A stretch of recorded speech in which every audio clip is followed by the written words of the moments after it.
O Flávio não tem força alguma para isso. Cada avião F-35 vai 500 quilos, ou melhor, meia tonelada de terras raras. Renan, por que não votar no Flávio no primeiro turno? E por que você seria a melhor opção para tirar a esquerda? Flávio teria força para barrar o avanço do STF. Eu tô com... Pô, mas sua pergunta... Assim, eu vou ser generoso, porque você... Sua pergunta é muito ruim. Assim, vamos lá, vamos começar. O Flávio é senador da República e ele votou a favor deste STF todas as vezes. O Flávio foi contra a tal da Operação Lava Toga logo no início do mandato do pai dele. O Flávio votou favoravelmente e argumentou favoravelmente as nomeações do próprio Lula pro STF. Então eu tô falando de um cara que joga com esses caras. Aí você fala, mas o Flávio teria forças para barrar. Bom, o Flávio ele foi beneficiado primeiro pelo Dias Toffoli, no caso do COAF, e depois pelo Gilmar Mendes. Ou seja, ele deve favores, ele deve até as calças pro STF.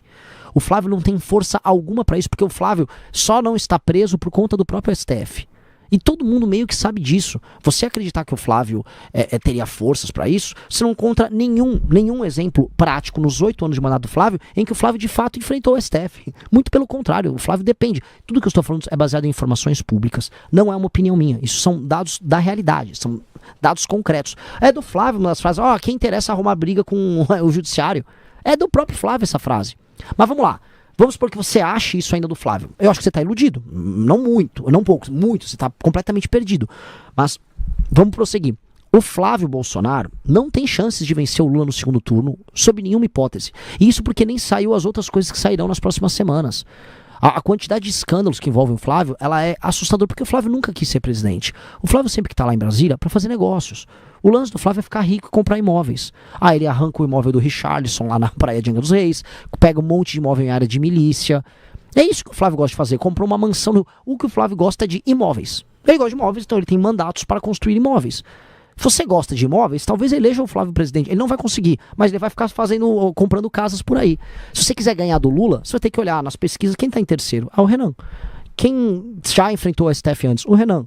Quem já derrotou o PT antes na rua, no parlamento? O Renan. Então, Renan. É isso. É isso, não tem outro caminho. Você não respondeu sobre... A gente está entrevistando o pré-candidato à presidência, Renan Santos, do Partido Missão. E você não respondeu o super-herói aposentado. Como você se sente vendo o Zema copiando todas as suas... Cara, eu vi que assim, ele foi inclusive nas mesmas cidades do interior do Ceará gravar os mesmos vídeos agora. O que eu falo pra campanha do Zema é assim... me imita na hora de bater no Flávio, então? Essa aí não imita não, porra. Me imita essas horas. Eu acho... Sei lá, eu cada vez menos tenho uma opinião sobre o Zema.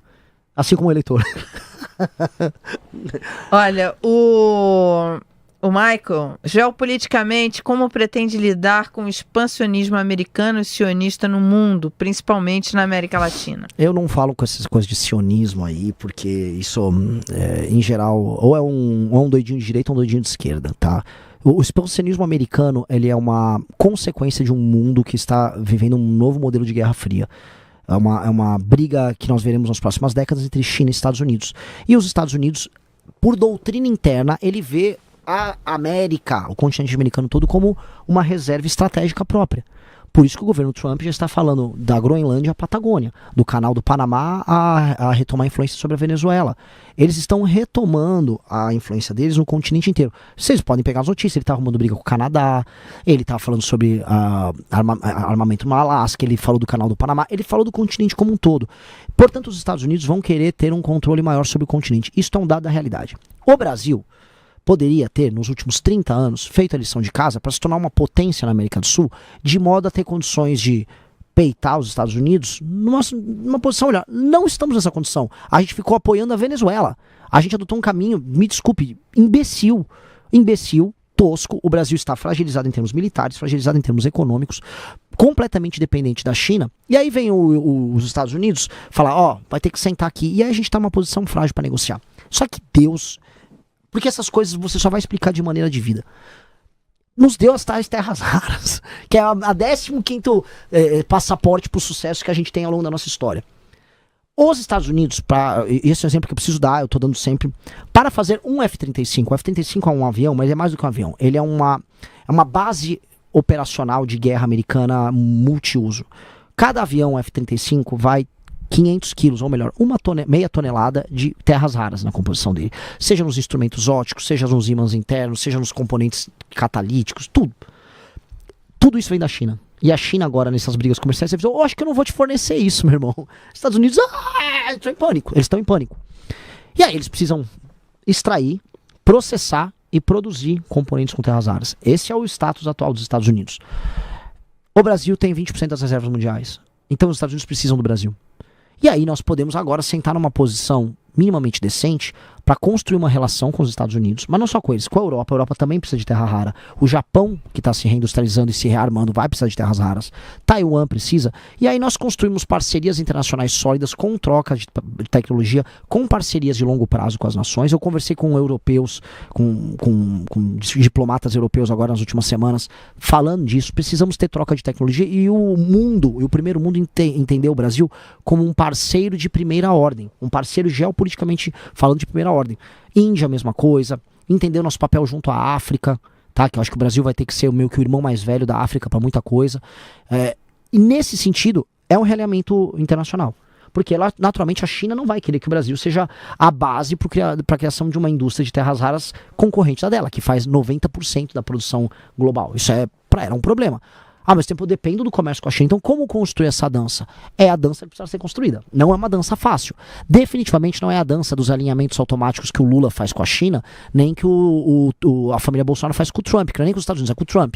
Não é os alinhamentos. É um alinhamento sofisticado. Aí se desculpam. Eu sou mais inteligente, mais sofisticado do que os demais candidatos para isso. E mais modesto, né?